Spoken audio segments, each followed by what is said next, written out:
Shalom, bertemu kembali dalam renungan hari ini intim dengan Allah. Mari kita mau sama-sama siapkan hati kita. Kita bersyukur kepada Tuhan. Terima kasih Tuhan Yesus. Terima kasih untuk kasih setia Tuhan. Untuk penyertaan Tuhan hari ini kami boleh ada Tuhan Yesus. Semua karena anugerah Tuhan semata. Terima kasih Bapa. Haleluya.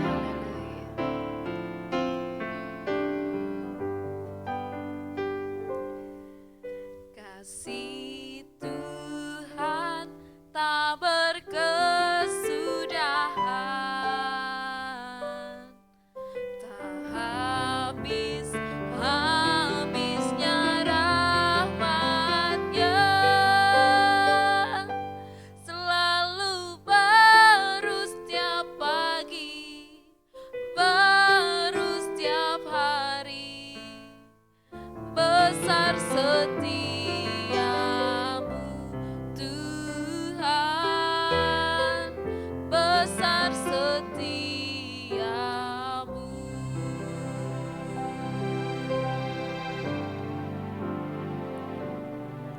Kasih Tuhan tak berkesudahan, tak habis-habisnya rahmat-Nya,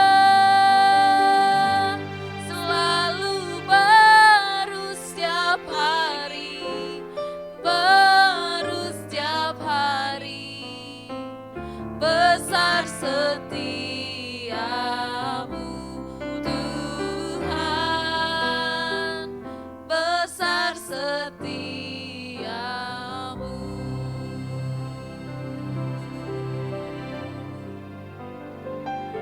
Besar setiamu Tuhan, kami bersyukur.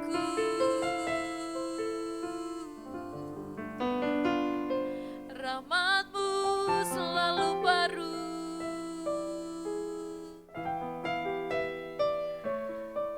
Terima kasih.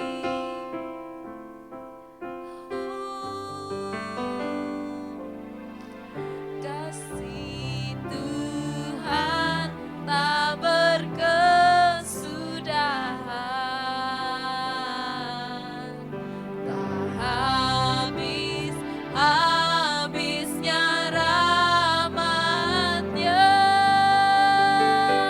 selalu baru setiap hari, baru setiap hari, besar setiamu Tuhan, besar setiamu, besar setiamu, besar setiamu Tuhan, besar setiamu.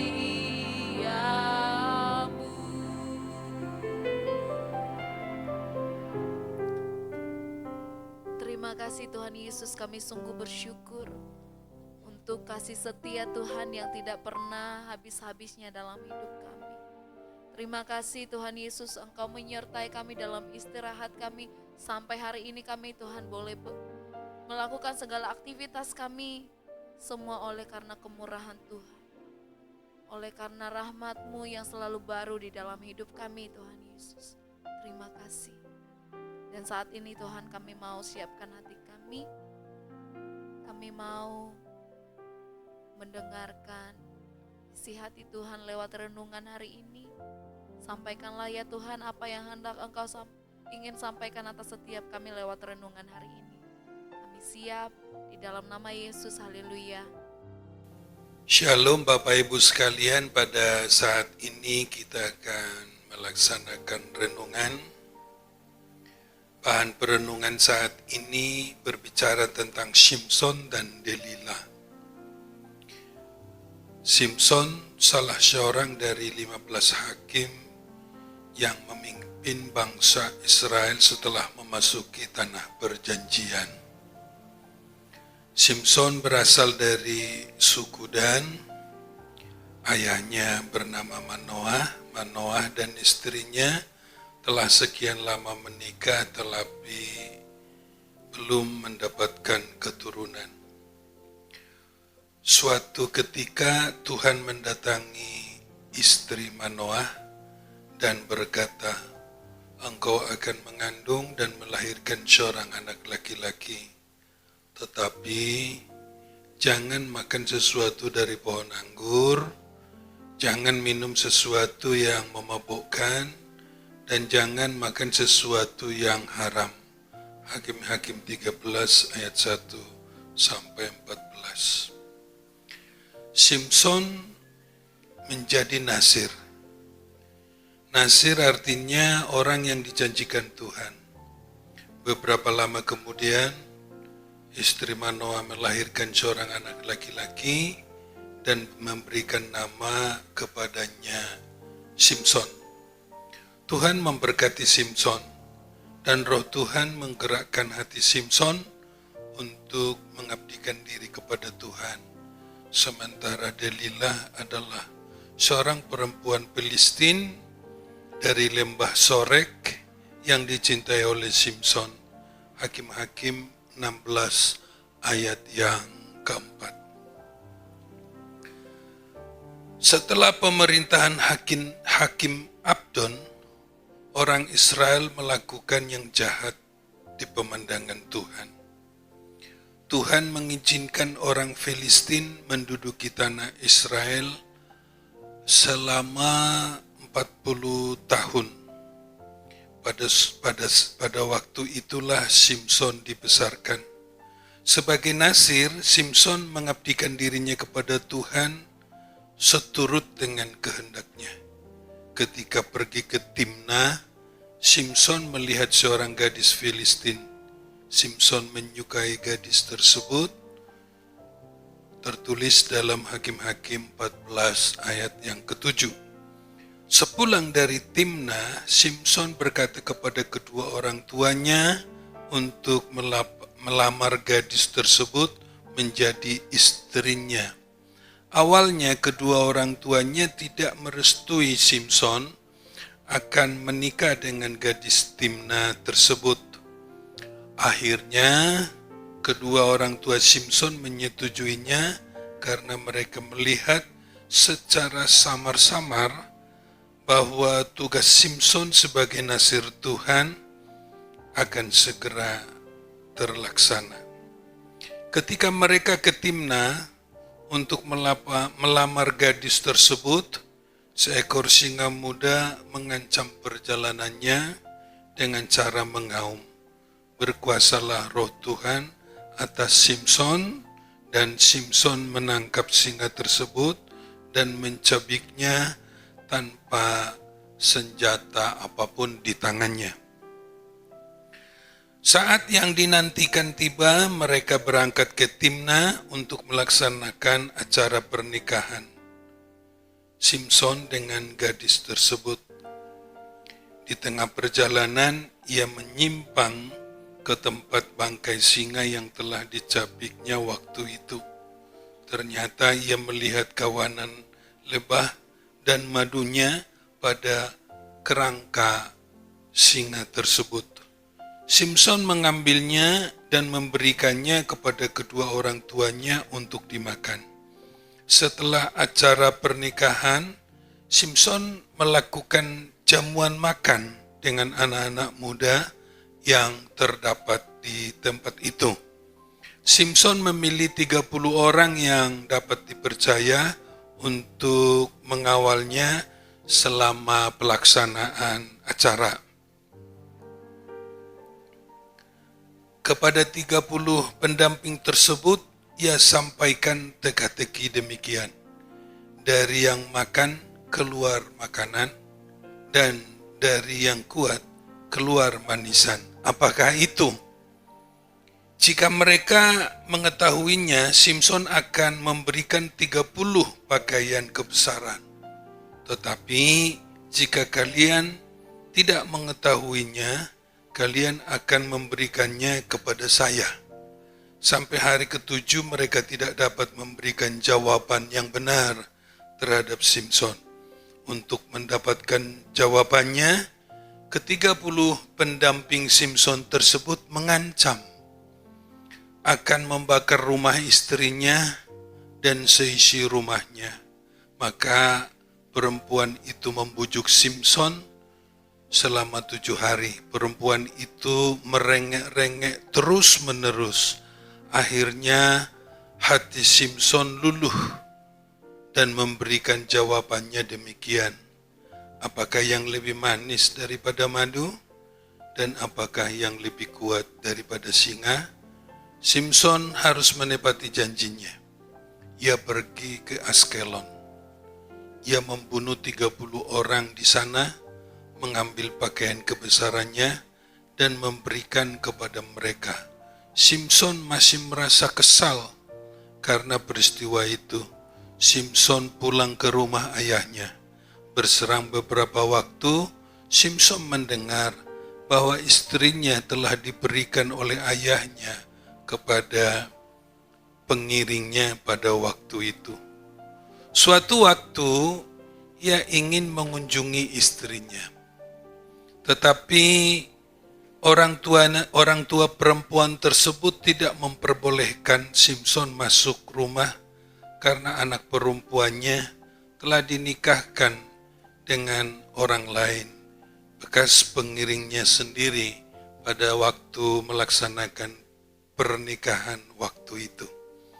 Akhirnya Simson marah. Ia menangkap 300 anjing hutan, mengikat 1 obor pada setiap anjing, melepaskan anjing tersebut ke ladang gandum orang Palestina yang akan dituai. Perseteruan terus berlanjut. Simson ditangkap oleh orang Yehuda, diserahkan kepada orang Palestina. Tetapi tali pengikat tangannya terbuka seketika. Simson mengambil tulang rahang keledai.